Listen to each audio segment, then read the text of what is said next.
Hernia എങ്ങനെയാണ് രോഗി നമ്മളെ അടുത്ത് വരുന്നത്? വയറിന്റെ ഭിത്തിയിൽ ഒരു മുഴ ഉണ്ടാവുക, പിന്നെ അതാണ് അതിന് പ്രധാനപ്പെട്ട കംപ്ലൈന്റ് ആയിട്ട് വരിക. പക്ഷെ എമർജൻസി ഡിപ്പാർട്ട്മെന്റുകളിൽ ചിലപ്പോൾ വേദനയായിട്ട് അല്ലെങ്കിൽ വയറ് കുരുങ്ങിപ്പോയിട്ട് വയറ്റിന്ന് പോവുകയോ ഛർദി വന്നിട്ടോ അങ്ങനെയൊക്കെ എമർജൻസി ആയിട്ട് ഹെർണിയ രോഗികൾ നമ്മളെ കാണിക്കാൻ വരാറുണ്ട്. പക്ഷെ ഈ പറഞ്ഞ എമർജൻസി ആയി വരുന്ന സംഭവങ്ങളൊക്കെ രോഗികൾ നമ്മൾ എമർജൻസി ആയിട്ട് തന്നെ വളരെ പെട്ടെന്ന് തന്നെ ഓപ്പറേഷൻ ചെയ്യേണ്ട ഒരു അവസ്ഥയുണ്ടാവും. അപ്പൊ അല്ലെങ്കിൽ നമ്മൾ ഈ പറയുന്ന കുഴൽമാലകളൊക്കെ നിർജീവമായിട്ട് പോകാനുള്ള സാധ്യതയുണ്ട്. പക്ഷെ സാധാരണ ഒ പിയിൽ വരുന്ന രോഗികൾ പൊതുവെ വയറിനടിയിൽ തുമ്മുമ്പോഴോ അല്ലെങ്കിൽ നമ്മൾ വെയിറ്റ് എടുക്കുമ്പോഴോ ചെറിയ വേദനയോട് കൂടിയിട്ടുള്ള ഒരു മുഴ അല്ലെങ്കിൽ ഒരു സ്വെല്ലിംഗ് ഉണ്ടാകും എന്നായിട്ടാണ് വരിക.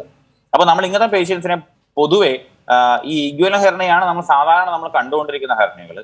അപ്പൊ ആ രോഗികളെ നമ്മൾ എപ്പോൾ സർജറി ചെയ്യണം എന്ന് വിചാരിക്കുന്നത് വെച്ചാല് വേദനയോട് കൂടിയ സ്വെല്ലിംഗ്, അതായത് വേദനയോട് കൂടിയ മുഴയാണെങ്കിൽ മിക്കവാറും സർജറി ചെയ്തിട്ട് അത് പെട്ടെന്ന് തന്നെ സുഖപ്പെടുത്തുന്നതാണ് നല്ലത്. കാരണം ഭാവിയിൽ ഇത് കുരുങ്ങിപ്പോകാനോ അല്ലെങ്കിൽ ഞാൻ നേരത്തെ പറഞ്ഞ പോലെ എമർജൻസി ആയിട്ട് വന്ന് ചെയ്യേണ്ട അവസ്ഥയൊക്കെ വന്നേക്കാം.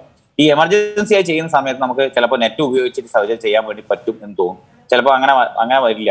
അതുകൊണ്ട് തന്നെ എമർജൻസി ചെയ്യുന്ന സർജറീസിൽ പൊതുവെ ഹെർണിയ വീണ്ടും വരാനുള്ള, അതായത് റിക്കറൻസ് വളരെ വളരെ കൂടുതൽ തന്നെയാണ്. പുരുഷന്മാരിൽ തന്നെയാണ് ഹെർണിയ കൂടുതലായി കാണുന്നത്. സ്ത്രീകളിൽ പിന്നെ പൊതുവെ ഈ ഇൻസിഷൻ ഹെർണിയ, അതായത് നമ്മളെ മുറിവുകളിലൂടെ ഒരു ഓപ്പറേഷൻ ചെയ്തിട്ടുണ്ടാകുന്ന മുറിവുകളിൽ നിന്ന് വരുന്ന ഹെർണിയകൾ, അവരൊക്കെ കൂടുതൽ ഈ സിസേറിയൻ സെക്ഷൻ ഒക്കെ കൂടുതൽ ഫീമെയിൽസിൽ ആണല്ലോ ചെയ്യുന്നത്. അതുകൊണ്ട് തന്നെ സർജറിയുടെ എണ്ണം അവരുടെ കൂടുതൽ വന്നുകൊണ്ട് ഇൻസിഷൻ ഹെർണിയ എന്ന് പറയുന്ന ഗ്രൂപ്പ്, ആ പറയുന്ന കാറ്റഗറി കൂടുതലും ഫീമെയിൽസിലാണ്. പക്ഷെ ഹെർണിയ പൊതുവെ നമ്മൾ നോക്കിക്കഴിഞ്ഞാൽ പുരുഷന്മാരിൽ തന്നെയാണ്. കാരണം വെച്ചാൽ ഒന്ന് അധ്വാനിക്കുന്നത് കൊണ്ട്, രണ്ട് പുകവലിയുടെ അമിതമായ ഉപയോഗം, പുകയിലയുടെ ഉപയോഗം കൊണ്ടും ഈ ഹെർണിയ കൂടുതലായിട്ട് വരുന്നുണ്ട്. പിന്നെ താങ്കൾ ആദ്യം ചോദിച്ച ചോദ്യത്തിന്റെ ഉത്തരം ഇതാണെന്ന് വെച്ച് കഴിഞ്ഞാൽ, നമ്മൾ ഓപ്പറേഷൻ ചെയ്ത് കഴിഞ്ഞാൽ നമുക്ക് സാധാരണ ജോലിയിലേക്ക് തിരിച്ചു വരാൻ പറ്റും. തീർച്ചയായും തിരിച്ചു വരാൻ പറ്റും. ഒരു രോഗിയെ നമ്മൾ ചികിത്സിക്കുന്നത് തന്നെ അയാൾ സാധാരണ രീതിയിലേക്ക് തിരിച്ചു വരിക എന്നുള്ള ഉദ്ദേശത്തോടു കൂടിയാണ്. അല്ലാണ്ട് റെസ്റ്റ് എടുക്കുന്നതോ അല്ലെങ്കിൽ വീട്ടിൽ പിന്നെ വിശ്രമിക്കുന്ന ഒരാൾക്ക് വേണ്ടിയിട്ട് നമ്മൾ ഹെർണിയയുടെ ഓപ്പറേഷൻ ചെയ്യേണ്ട ഒരു അത്യാവശ്യം വരുന്നില്ല. അത് എമർജൻസി കണ്ടീഷനിൽ മാത്രമേ നമ്മൾ അങ്ങനെ ചെയ്യേണ്ട ആവശ്യമുള്ളൂ. അപ്പോൾ അതുകൊണ്ട് തന്നെയാണ് നമ്മൾ നല്ല രീതിയിലുള്ള പുതിയ ടൈപ്പ് മെഷുകൾ ഉപയോഗിച്ച്, നെറ്റുകൾ ഉപയോഗിച്ചിട്ട് തന്നെ ഇതിനെ റീസ്ട്രെങ്ത്, അതായത് ആ ഹെർണിയയുടെ ഡിഫക്റ്റ് നമ്മൾ ക്ലോസ് ചെയ്യാൻ വേണ്ടിയിട്ട് ഉപയോഗിക്കുന്നത്. ഹെർണിയ നമ്മൾ കണ്ടുപിടിക്കപ്പെടുകയും ഹെർണിയ ചികിത്സിക്കപ്പെടാതെ വരുന്ന അവസ്ഥയിൽ ഇപ്പൊ വളരെ ഏജ് കൂടുതലായിട്ടുള്ള രോഗികളിൽ ഈ പറയുന്ന അവര് ചിലപ്പോൾ അവർക്ക് ഈ വേദനയൊന്നും അറിയാത്തൊരവസ്ഥയിൽ കിടക്കുന്ന ഒരവസ്ഥ ഉണ്ടായി കഴിഞ്ഞാൽ ഹെർണിയന്റെ ഭാഗമായിട്ട് കുടൽമാലകൾ അതിൽ കുരുങ്ങുകയും ഈ കുടൽമാല നിർജീവമായി, അതായത് ഗാംഗ്രീൻ ആയി പോയി ഇൻഫെക്ഷൻ വന്ന് അങ്ങനെ സെപ്റ്റിക് ഷോക്ക് എന്നൊക്കെ പറയുന്ന അതിമാരകമായ കണ്ടീഷനിലേക്ക് ചിലപ്പോൾ ആയേക്കാം. പക്ഷെ അത് വളരെ വളരെ വിരളമായിട്ട് മാത്രമേ അങ്ങനെ സംഭവിക്കുകയുള്ളൂ. അല്ലാണ്ട് സാധാരണ ഒരു ഹെർണിയ വന്ന ഒരു പേഷ്യന്റ് ഒരിക്കലും ഒരു മരണകാരണമായിട്ട് ആ ഹെർണിയ മാറാനുള്ള സാധ്യത വളരെ വളരെ കുറവാണ്. ചില സമയങ്ങളിൽ നമ്മൾ ഓപ്പറേഷൻ ചെയ്ത സ്ഥലത്ത് ചെറിയ ഞരമ്പുകൾ എന്ന് പറയും.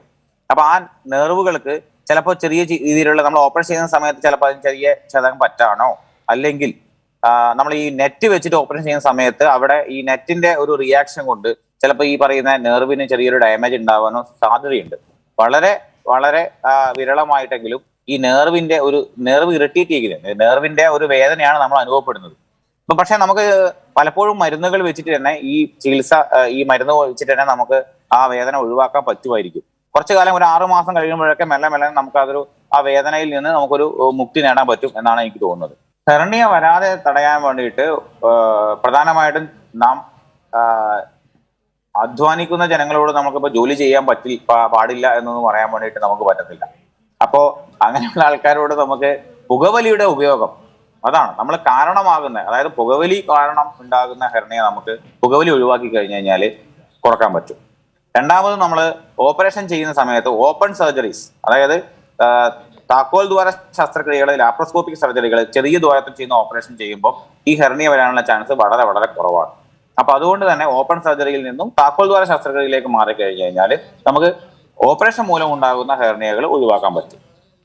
മൂന്നാമതെന്ന് പറയുന്നത് ഏജ് കൂടുന്നതനുസരിച്ചിട്ട്, വളരെ വയസ്സാവുന്നതനുസരിച്ച് നമ്മൾ കൂടുതൽ വെയിറ്റ് എടുക്കുന്ന ജോലികളോ അല്ലെങ്കിൽ ഈ പറയുന്ന വയറിനുള്ളിൽ നമുക്ക് ബലം പ്രയോഗിക്കേണ്ടി വരുന്ന അവസ്ഥകൾ, അതായത് പ്രോസ്റ്റേറ്റ് ഗ്രന്ഥിക്ക്, ആണുങ്ങളിൽ പ്രോസ്റ്റേറ്റ് ഗ്രന്ഥിക്ക് വലിപ്പം ഉണ്ടാകുന്ന അവസ്ഥ ഉണ്ടാവുക, അല്ലെങ്കിൽ കോൺസ്റ്റിപ്പേഷൻ, മലബന്ധം അനുഭവപ്പെടുക,